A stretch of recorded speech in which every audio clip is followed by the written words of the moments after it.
बिल्कुल। डॉक्टर सुनील, मैं आपके पास आऊंगा दो बातों पर। एक तो जो पटना में रैली की शुरुआत और सिलसिला हो गया, ये क्या कितनी उम्मीद जताता है। दूसरे, केजरीवाल की जो भूमिका है, जिसपे आज काफी लोगों का गुस्सा है, ये गुस्सा क्या जायज नहीं है? अनम्यूट कर लीजिए। अजी मुझे जो है एक तो पूछना यह है अपने विद्वान साथियों से कि इस देश के अंदर जो सबसे बड़ा जो एक कहा जाए कि देश के लिए सबसे बड़ा खतरा है वो मोदी है या अरविंद केजरीवाल है। क्योंकि अभी तक मैंने कोई भी शब्द जो है मोदी के बारे में, अमित शाह के बारे में, मोदानी मॉडल के बारे में नहीं सुना। मैंने केवल इतना ही सुना कि जो सबसे ज्यादा एक कंप्रोमाइजिंग व्यक्ति है या एक किस्म से विश्वासघाती व्यक्ति है या तमाम सारे पॉलिसीज के ऊपर जो बैक आउट करने का काम करता है वो अरविंद केजरीवाल है। तो एक तो मेरा कहना यह है कि ये बात तय हो जानी चाहिए, और तय हो तो फिर जो है मोदी के खिलाफ लड़ना छोड़ करके अरविंद केजरीवाल से ही जो है वो अपना फरिया लिया जाए। आप फरियाने की कितनी भी कोशिश करें लेकिन वो दिल्ली से तो पंजाब पहुंच ही गया। अब यहाँ पर एक और दावा है। एक दावा यह है कि कांग्रेस ने सरकार बनवा दी। दूसरा दावा यह है कि भाजपा का एजेंट था इसलिए भाजपा ने सरकार बनवा दी। तो अभी ये भी बात जरूर जो है दर्शकों के सामने बहुत स्पष्ट हो जानी चाहिए कि आखिरकार ये सरकार जो है वो कांग्रेस ने बनवा दी, मतलब गिफ्ट में दे दी। जैसा कि दिखलाई पड़ता है कि दिल्ली के अंदर सरकार जो है कांग्रेस की थी, वहां पे वो आ गए। फिर पंजाब में कांग्रेस की सरकार थी, वहां पे आ गए। तो कांग्रेस ने गिफ्ट में दे दी या भारतीय जनता पार्टी ने गिफ्ट में देने का काम किया? किसने किया? या वास्तव में ये जनता ने गिफ्ट में देने का काम किया? जनता ने पॉलिसी के हिसाब से देखा कि ये व्यक्ति जो है वो बेहतर व्यक्ति है, बेहतर विकल्प है, और इसलिए लोगों ने जो है उनकी सरकार बनाने का काम किया। ये एक बात। दूसरी बात ये है कि अगर इस तरीके का बात चलती है कि भाई गिव एंड टेक कर लेने करने वाला व्यक्ति है, तो कौन से लोग ऐसे हैं जो भी दल वहां पे इकट्ठे हुए हैं जो लोग केवल गिव करने वाले हैं या केवल कोई टेक करने वाले हैं? लिया जाता है, दिया जाता है, किसी भी किस्म के समझौते का यही मूल तौर पे आधार होता है। हम लोग जो है संयुक्त किसान मोर्चा है, संयुक्त किसान मोर्चा देश के सभी ट्रेड यूनियंस के साथ में, सेंट्रल ट्रेड यूनियंस के साथ में अगर उसने अपनी मीटिंग्स करता है, तय करता है, तो वो किसानों के मुद्दे के ऊपर हमारा समर्थन करते हैं और हम श्रमिकों के मुद्दे के ऊपर समर्थन करने का काम करते हैं। तो ये बात सही है कि हम दोनों ने एक दूसरे के साथ में गिव एंड टेक करने का काम किया। उसके पीछे हमारी समझदारी है कि किसान अकेले की ये लड़ाई नहीं है, मजदूर की भी लड़ाई है, और उनकी भी ये समझदारी है कि अकेले मजदूर जो है वो लड़ नहीं सकता है, उसे भी किसान आंदोलन की जरूरत है। तो इसमें गिव एंड टेक वाला जो मामला है, इसमें कहीं पर मुझे तो किसी स्तर के ऊपर आपत्ति दिखलाई नहीं पड़ती। और मेरा कहना इतना ही है कि अगर इतना ही बड़ा ब्लैक शीप है, तो आपको क्या लग रहा है कि ये सब जो विपक्षी दल है ये बिल्कुल आंख बंद किए हुए हैं और इनकी कोई ऐसी गरज पड़ गई है कि अगर अरविंद केजरीवाल नहीं आएंगे तो वहां पर जो है कोई उद्घाटन नहीं होगा या वहां पर कोई एकता नहीं बनेगी या कुछ वहां पर नहीं बनेगा? ऐसा कौन सा काम है? मान लीजिए अभी तो बताया कि पहुंच गए हैं, मान लीजिए वो नहीं पहुंचते, मान लीजिए वो वहां की विपक्षी एकता का विरोध करते, क्या फर्क पड़ने वाला था? लेकिन साथ होने से फर्क पड़ने वाला है।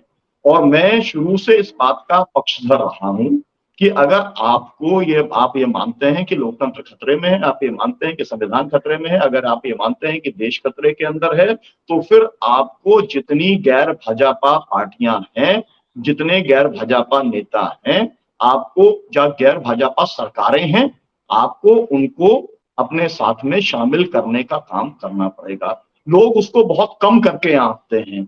मैं व्यक्तिगत बात बिल्कुल नहीं कर रहा, व्यक्तिगत मेरी राय से यहाँ पर मुझे लगता है कि ज्यादातर जो पैनलिस्ट हैं वो सहमत हैं, क्योंकि मैं अरविंद केजरीवाल के साथ में नहीं हूं, अन्ना आंदोलन के अंदर भी उनके साथ में नहीं था, ये बात सब कुछ जग जाहिर है।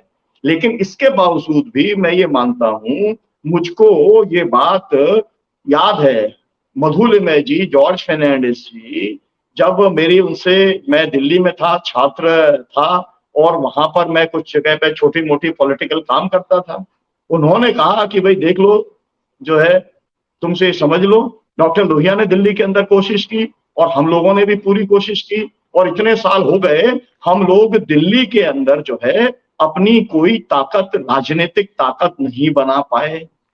अब अगर ये ताकत अरविंद केजरीवाल ने दोनों पार्टियों को साफ करके, और वो भी मेजॉरिटी के साथ में और जनता की बहुत बड़ी ताकत के साथ में अगर बनाने का काम किया है, तो आपको ये तो मानना पड़ेगा कि उसके पास में कुछ ना कुछ तो ऐसा है। और वो अगर जो भी कुछ है कि जनता उसको साथ देने को तैयार है, तो अब हम ये क्या कह रहे हैं, हम ये बात जब मोदी जी के बारे में कहते हैं तो आफ्टर ऑल आप ये भी कह सकते हैं कि भाई जनता तो मोदी को भी चुन के लेकर के आ रही है, लेकिन फिर वहां पर ये सवाल है कि यहाँ पर तो जो है 90% सीटें लेके आ रहा है वो बंदा, है ना, और यहाँ पर मोदी जी जो है वो 37% वोट लेकर के आने का काम कर रहे हैं, है ना। उनको उस तरीके की थंपिंग मेजोरिटी नहीं है जिस तरीके की अरविंद केजरीवाल को है। और ये भी बात एकदम साफ है कि पंजाब के अंदर चाहे जो भी कुछ हो, पंजाब की पॉलिटिक्स में तो बिल्कुल न्यू कमर था वो व्यक्ति, और उसके बाद भी अगर लोगों ने उसके अंदर अगर विकल्प देखने का काम किया है, तो कहीं ना कहीं पर आपको उसका जो मॉडल है, आपको ये मानना पड़ेगा कि गुजरात के मॉडल को भी उसने फेल किया है।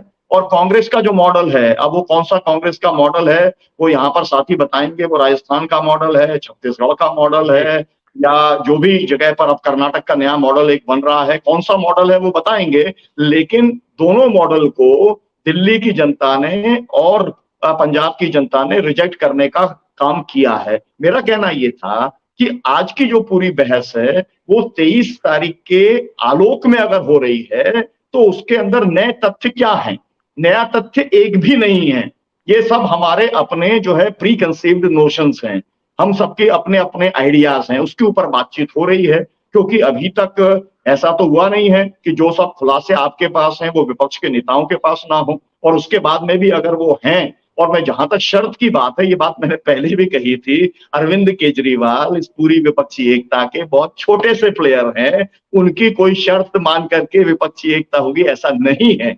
लेकिन जैसा मैं फिर से एग्जांपल आपको देता हूं कि हम संयुक्त किसान मोर्चा अपना चलाते हैं, तो जो सबसे बड़ा संगठन है जिसकी ताकत जो है 5 लाख और 10 लाख लोगों को इकट्ठा करने की है, और एक ऐसा व्यक्ति जिसके पास में 500 लोगों की ताकत है, दोनों बराबर से बैठते हैं और दोनों बराबर से बोलते हैं। मुझे लगता है कि लोकतंत्र का यही तकाजा है, और विपक्षी एकता का भी यही तकाजा होना चाहिए कि सबकी बात को सुना जाए, और कैसे एक कॉमन मिनिमम बनाया जा सकता है इस पूरे परिस्थिति के अंदर देश को, लोकतंत्र को, संविधान को सामने रख करके वो बनाया जाना चाहिए, और उसके अंदर एक भूमिका अरविंद केजरीवाल की जरूर है, ऐसा मुझको दिखलाई पड़ता है।